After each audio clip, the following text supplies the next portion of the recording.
자, 케이스 세 번째. 제가 이 케이스가 참 안타깝습니다. 현재 학업 중단 숙려제 사용하고 있고 중학교 들어가면서 학습을 어려워했는데 조금만 머리 쓰거나 자료 조사해야 되는 수행평가가 있으면 못하겠다 하고 포기했다. 집중 못하고 무기력하며 밖에 나가기 싫어한다. 겨우 일반고 입학했으나 수업이 어렵고 반 아이들에게 말을 안 하며 먼저 다가서지 못한다. 똑같죠. 왜 전부 이런 아이들이 먼저 다가서지 못하죠? 왜 이런 아이들이 전부 대인관계 맺는 게 다 어렵죠? 내가 너무 수치스러우니까요. 학원을 안 다녀서 수업이 어려우면 집에서 예습복습이라도 하자고 해도 집중이 전혀 안 되고 공부가 머리에 들어오지 않는다고 한다. 초등 때는 그래도 수학 공부방 다녔다. 그런데 지금 고1 때 새로운 마음으로 2월부터 5월 수학과외 받았는데 거부하지는 않고 있다. 그러니까 공부가 아주 싫거나 그냥 공부가 완전히 막 높으시거나 이런 아이는 아닌 거예요. 숙제도 겨우 해갔지만 시험 결과는 하위권이었고 다른 과목은 전혀 공부하지 않고 시험 결과 역시 하위권이었다. 어떤 질문을 받으면 5분을 한참 생각하고 대답을 하니까 반 친구들이 자기 말에 대꾸를 안 해준다고 오해를 하고 말을 걸지 않는다. 그러니까 이 아이가 오해하는 거예요. 초등학교 때는 내성적이긴 했지만 학원도 다녔고 친구들도 두세 명 있었다. 선생님들께 칭찬 들을 정도로 모범생이었다. 중학교 들어간 이후로 변해서 처음엔 사춘기라고만 생각했다. 공부는 어렵고 하기 싫고 친구도 없어 혼자 급식 먹고 말 한마디 안 하고 투명인간 취급받으니까 자퇴하고 싶다고 한다. 인정받고 잘하고 싶은데 자기는 절대 따라갈 수 없다고 한다. 학업 중단 숙려제 7월 22일까지 쓰기로 했다. 근데 위클래스 선생님이 너 자퇴하고 싶니라고 그러면 아니요 라고 얘기하는 아니요. 아니요. 집에서는 절대 학교 안 간다고 한다. 새벽까지 스마트폰하고 낮엔 자고 있다. 자, 참 많이 안타까워요. 이 친구 학교 다니고 싶은 아이입니다. 그런데 어떻게 할 수가 없는 거죠. 자, 이 말씀 드릴게요. 고등학교 1학년 아이들이 학교를 가면 다 하는 말. 수업을 하는데 엄마 무슨 말인지 모르겠어. 이렇게 얘기합니다. 그리고 저한테 와서 정말로 수업을 따라갈 수가 없어요. 무슨 말 하는지 하나도 모르겠어요. 이렇게 얘기해요. 선생님들도 이게 일종의 어려움이실 것 같아요. 선생님들이 겪는 어려움. 전달해야 되는 학습의 양이 너무 많고 또 선생님들이 그 수업에서 요만큼의 전달은 반드시 수업을 해야 되는데 가르쳐야 되는 내용은 많은데 아이들이 잘 따라와 주지 않고 그러니까 선생님들도 뭐를 생각하시냐면 아 얘네들이 선행학습을 했구나라는 걸 미리 생각하시고 수업을 들어가시죠. 그러니까 기본적인 개념 설명 같은 거를 하시지 않는 수업들이 좀 있습니다. 수학이나 영어 같은 경우에 이거 중학교 2학년 때 배웠지? 이렇게 넘어가신 거다. 이거 중3 때 너네 한 거다. 중3 때 2차 방정식에서 이거 배웠지? 뭐 이렇게 넘어가는데 아이들 입장에선 한마디도 알아들을 수 없다라는 말은 100% 진실입니다. 그러니까 고등학교 1학년 된 아이들이 학교 가서 내가 여기 왜 앉아있지라는 생각이 드는 것도 100% 진실입니다. 아무것도 알아들을 수가 없기 때문이죠.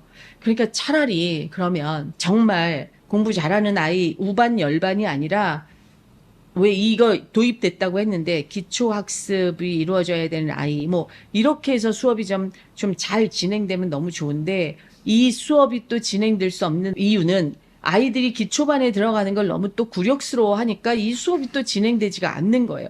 실제로 기초반에 들어가서 수업을 하고 있는 것 자체가 굴욕스러우니까 또 학교가 가기 싫겠죠. 그러니까 이게 고등학교 1학년이 가고 나면 학습이 너무나 어려워진다라는 거 앞에서 고1 아이들이 다 무너지는 거죠. 다 무너지는 거예요. 그리고 학교에서 인정받고 잘하고 싶은 아이예요, 이 아이는. 근데 따라갈 수 없는 거예요. 그럼 어떻게 해야 될까요? 정말 너무너무 안타까운 거죠. 근데 그래도 지금 수학과에도 받았고 거부하지 않았다. 자, 질문사항. 자퇴하고 싶다고 하는데 자퇴하면 아이가 활력을 찾을까요? 아니요, 자퇴하면 활력 못 찾습니다. 집에서 누나와 얘기도 잘하고 웃으며 지냅니다. 학교에 다닐 수 있는 방법은 없을까요?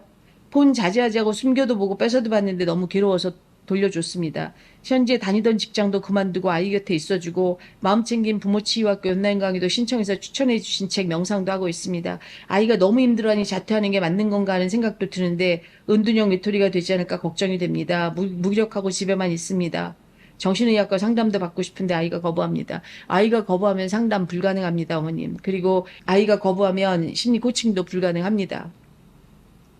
근데 한 가지는 말씀드릴 수 있습니다. 은둔형 외톨이가 되지 않을까 걱정이 됩니다. 요거 어머님 걱정이십니다. 이 걱정을 접어두십시오. 하지 마십시오, 머릿속에서. 왜냐, 어머님의 그런 걱정 때문에 아이를 보실 때 점점 그 아이의 은둔형 외톨이적인 측면만 부각해서 보시게 되고 자꾸 그 면이 걱정스러우니까 그 걱정스러운 면 때문에 아이에게 부정적인 피드백을 할 수 있습니다. 예를 들어서 집 밖에라도 나가서 산책이라도 해라. 뭐 이런 말들. 아니면 강아지 산책이라도 좀 시킬래? 이런 말들. 집에만 있지 말고 좀 나가. 운동이라도 해. 이런 말들이 얘를 점점 더 은둔형 외톨이로 만들 가능성 100%입니다. 그러니까 그런 걱정하지 마십시오. 근데 아이가 너무 힘들어하니까 자퇴하는 게 맞는 건가라는 생각도 든다. 맞고 틀리는 건 없습니다.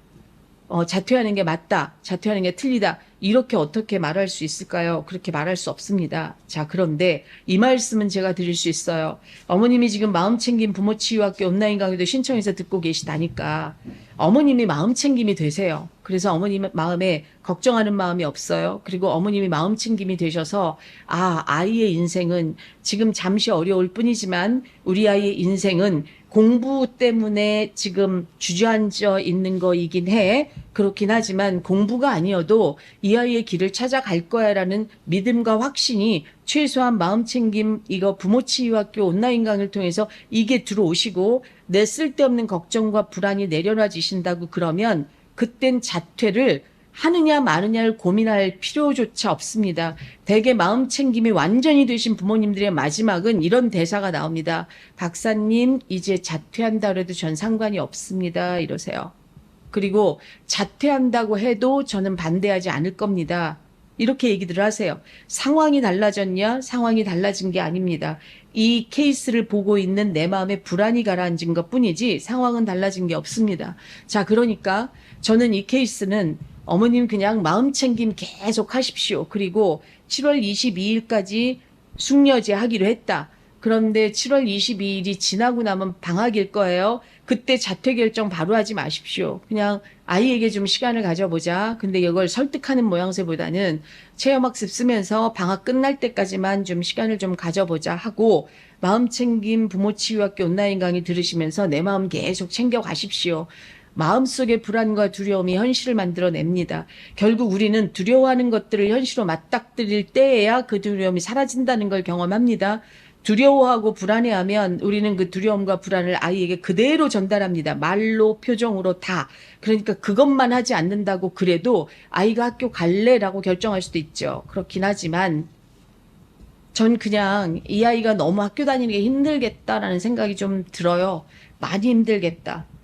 그리고 인정받고 칭찬받고 싶었던 아이다. 이걸 생각하면 그냥 어머님께 이 말씀은 좀 드릴 수 있겠네요. 이 아이가 초등학교 때 내성적이긴 했지만 학원도 잘 다녔고 선생님들께 칭찬 들을 정도로 모범생이었다. 이 아이는 어려서 착한 아들이었을 확률이 높습니다. 착한 아들이어서 엄마가 말하는 거 잘 들었을 거고 그리고 선생님들이 말하는 거 잘 들었을 거예요. 왜? 인정받고 칭찬받고 싶어서. 근데 중학교에 들어가니까 중학교에서 인정받고 칭찬받는 건 초등학교 때처럼 알아서 교실 청소하고 쓰레기 주워서 넣고 막 이러는 걸로 초등학교 선생님들은 칭찬 많이 해주시죠. 어머 누구야 네가 쓰레기 주워서 넣니? 이렇게. 초등학교는 그렇죠. 네가 저기 어려운 친구 다리 다친 친구 가방도 들어줬구나. 너 참 착한 아이구나. 이렇게 칭찬 들었죠. 근데 이게 중학교 가면 그런 걸로 칭찬하지 않습니다. 중학교 때는 성적이 칭찬이 되는 거고 수행평가 잘하면 칭찬이 되는 거고 친구들의 인정을 받으려고 하면 수행평가 잘해서 A를 받아야 인정받는 거고 선생님들도 그래야 또 칭찬하는 거고 선생님한테 발표를 잘하면 그때 칭찬받는 거죠. 그러니까 이 아이는 이제 내가 뭘 해도 칭찬받을 수 없구나. 나 더 이상 착한 아이처럼 살지 않아도 되는 거구나. 이러고 아마 어머님 입장에선 이 아이가 처음으로 반항, 힘들게 하는 이런 거라고 느끼실 수 있을 것 같아요.